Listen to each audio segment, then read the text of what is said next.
ರೇಣುಕಾಸ್ವಾಮಿಯ kidnap and murder ಪ್ರಕರಣಕ್ಕೆ ಸಂಬಂಧಪಟ್ಟಂತೆ 5 ಆರೋಪಿಗಳ ಜಾಮೀನು ರದ್ದು ಕೋರಿ ಅರ್ಜಿಯನ್ನ ಹಾಕಲಾಗಿತ್ತು. ಅದರ ಅಪ್ಡೇಟ್ ಏನಾಗಿದೆ ಅಂತ ನೋಡ್ತಾ ಹೋಗೋಣ. ರೇಣುಕಾಸ್ವಾಮಿಯ ಕಿಡ್ನಾಪ್ ಅಂಡ್ ಮರ್ಡರ್ ಕೇಸ್ ಕೊಲೆ ಪ್ರಕರಣದಲ್ಲಿ 5 ಆರೋಪಿಗಳ ಜಾಮೀನು ರದ್ದು ಕೋರಿ ಅರ್ಜಿಯನ್ನ ಹಾಕಲಾಗಿತ್ತು. ಕೊಲೆ ಕೇಸ್ನಲ್ಲಿ ಈ 5 ಜನ ಆರೋಪಿಗಳು ಭಾಗಿಯಾಗಿದ್ರು. ಸೆಷನ್ಸ್ ಕೋರ್ಟ್ನಲ್ಲಿ ಟ್ರಯಲ್ಗೆ ಲೇಟ್ ಆಗ್ತಾ ಇರೋ ಹಿನ್ನೆಲೆಯಲ್ಲಿ ಇದೀಗ ಹೈಕೋರ್ಟ್ಗೆ ಮೆಮೊ ಸಲ್ಲಿಕೆಯನ್ನ ಎಸ್ಪಿಪಿ ಪ್ರಸನ್ನ ಕುಮಾರ್ ಮಾಡಿದಾರಂತೆ. ನೋಟಿಸ್ ಸ್ವೀಕರಿಸೋಕೆ 2 ಆರೋಪಿಗಳು ಮೀನಾಮೇಷ ಎಣಿಸ್ತಾ ಇದ್ದಾರೆ. ಆಗಸ್ಟ್ 24ರಂದು ಹೈಕೋರ್ಟ್ ಜಾಮೀನು ರದ್ದು ಮಾಡುವಂತೆ ಅರ್ಜಿಯನ್ನು ಹಾಕಲಾಗಿತ್ತು. ಜಾಮೀನು ರದ್ದಿಗೆ ಅರ್ಜಿಯನ್ನ ಸರ್ಕಾರದ ಪರ ವಕೀಲರು ಸಲ್ಲಿಸಿದ್ರು. ಜಾಮೀನು ಕೊಡೋದು ಬೇಡ ಅಂತ. ಜಾಮೀನು ರದ್ದುಗೊಂಡ್ರೆ ಪುನಃ ಜೈಲು ಪಾಲಾಗೋದು ಗ್ಯಾರಂಟಿ ಇವರಿಗೆ. ಕೆಲವರಿಗೆ ಜಾಮೀನು ಸಿಕ್ಕಿತ್ತಲ್ಲ ಅದನ್ನ ರದ್ದು ಮಾಡಿ ಅಂತ. ಅದೇ ಜಾಮೀನು ದರ್ಶನ್ ಅವ್ರಿಗೂ ಕೂಡ ರದ್ದಾಗಿತ್ತು, ಪವಿತ್ರಾಗೂ ರದ್ದಾಯಿತು. ಅದಾದ್ಮೇಲೆ ಅವ್ರೀಗ ಜೈಲೊಳಗಿದ್ದಾರಲ್ಲ, ಅವ್ರುಗಳೇ ಇದ್ದಾರೆ ಅಂದಮೇಲೆ ಉಳ್ದವ್ರು ಯಾವ ಲೆಕ್ಕ?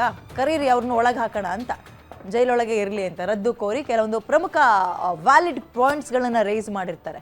ಇವರ ಪಾತ್ರ ಅಂತದ್ರಲ್ಲಿ ಆ ಕೇಸ್ನಲ್ಲಿ ಎಷ್ಟಿದೆ ಆ್ಯಂಡ್ ಇವರು ಎಷ್ಟನೇ ಆರೋಪಿಗಳು, ಇವರು ಅದರಲ್ಲಿಂದ ಕರ್ಕೊಬಂದಿರೋರ ಅಥವಾ ಇವ್ರ ಪಾತ್ರ ಏನು, ಇವೆಲ್ಲವನ್ನ ಪರಿಗಣಿಸಿ ಕೋರ್ಟ್ ಗಮನಕ್ಕೆ ಅಥವಾ ಜಡ್ಜ್ ಗಮನಕ್ಕೆ ತಂದು ಬೇಲ್ನ ಕ್ಯಾನ್ಸಲ್ ಮಾಡೋದು.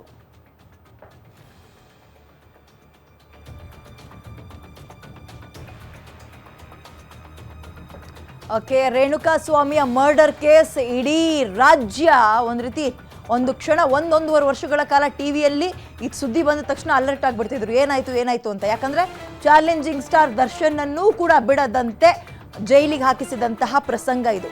ರೇಣುಕಾಸ್ವಾಮಿಯ ಕೊಲೆ ಪ್ರಕರಣ.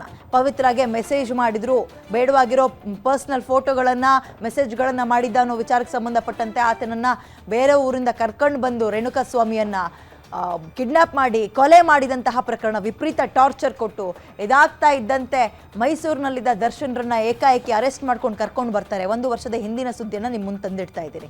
ಅದಾದಮೇಲೆ ಏನೆಲ್ಲ ಹೈಡ್ರಾಮಾಗಳಾಯಿತು ಅನ್ನುವಂಥದ್ದನ್ನು ನೋಡ್ತಾ ಇದ್ದೀರಿ. ಜಾಮೀನು ಸಿಕ್ಕಿತ್ತು, ಸರ್ಜರಿ ಆಗಬೇಕು, ವಿಪರೀತ ಬೆನ್ನು ನೋವಿದೆ, ಸೊಂಟ ನೋವಿದೆ ಅಂದ್ಕೊಂಡು ಸರ್ಜರಿ ಮಾಡಿಸ್ಕೊಳ್ಳಿಕ್ಕೆ ಅಂತ ಬೇಲ್ ತೊಗೊಂಡಿದ್ರು. ಬಟ್ ಅದರ ಬೆನ್ನಲ್ಲೇ ಅವರು ಸಿನಿಮಾ ಶೂಟಿಂಗಿಗೆ ಅಂತ ಹೋಗ್ತಾರೆ. ಬೇರೆ ಬೇರೆ ಪಾರ್ಟಿಗಳಲ್ಲಿ ಒಂದು ಪಾರ್ಟಿಗಳನ್ನು ಅಟೆಂಡ್ ಮಾಡ್ತಾಯಿದ್ರು. ಆಮೇಲೆ ಅವರು ಜೈಲಲ್ಲಿ ಐಷಾರಾಮಿ ಜೀವನವನ್ನು ನಡೆಸ್ತಾ ಇದ್ದಂತಹ ಫೋಟೋಗಳು ಕೂಡ ವೈರಲ್ ಆಯಿತು. ಇವೆಲ್ಲವನ್ನ ಪರಿಗಣನೆಗೆ ತಗೊಂಡು ಸರ್ಜರಿ ಏನೇ ಇದ್ರೂ ಕೂಡ ಜೈಲು ಒಳಗೆ ಆಗಲಿ ಅಂತ ಅವ್ರನ್ನ ವಾಪಸ್ ಬೇಲ್ ಕ್ಯಾನ್ಸಲ್ ಮಾಡಿದ್ರು. ಕ್ಯಾನ್ಸಲ್ ಮಾಡಬೇಕಾದ್ರೂ ಕೂಡ ವೆರಿ ಸ್ಟ್ರಿಕ್ಟ್ ಅಂಶಗಳನ್ನು ಮುಂದಕ್ಕಿಟ್ರು. ಏನಂತ, ಆರೋಪಿಯೇ ಹೆವಿ ಅಂದರೆ ಬೇರೆ ಫೆಸಿಲಿಟೀಸ್ಗಳನ್ನು ಒದಗಿಸಕೂಡದು ಅಂತ ಕಂಡೀಷನ್ಸ್ಗಳನ್ನು ಸುಪ್ರೀಂ ಕೋರ್ಟ್ ಹಾಕ್ತು, ಷರತ್ತುಗಳನ್ನು ಹಾಕ್ತು. ಅದ್ರ ಬೆನ್ನಲ್ಲೇ ಇದೀಗ ಇನ್ನೊಂದು 5 ಜನ ಆರೋಪಿಗಳಿಗೂ ಜಾಮೀನು ಕ್ಯಾನ್ಸಲ್ ಆಗಬೇಕು ಅಂತ ಸರ್ಕಾರದ ಪರ ವಕೀಲರು ಅರ್ಜಿಯನ್ನು ಹಾಕಿದ್ರು.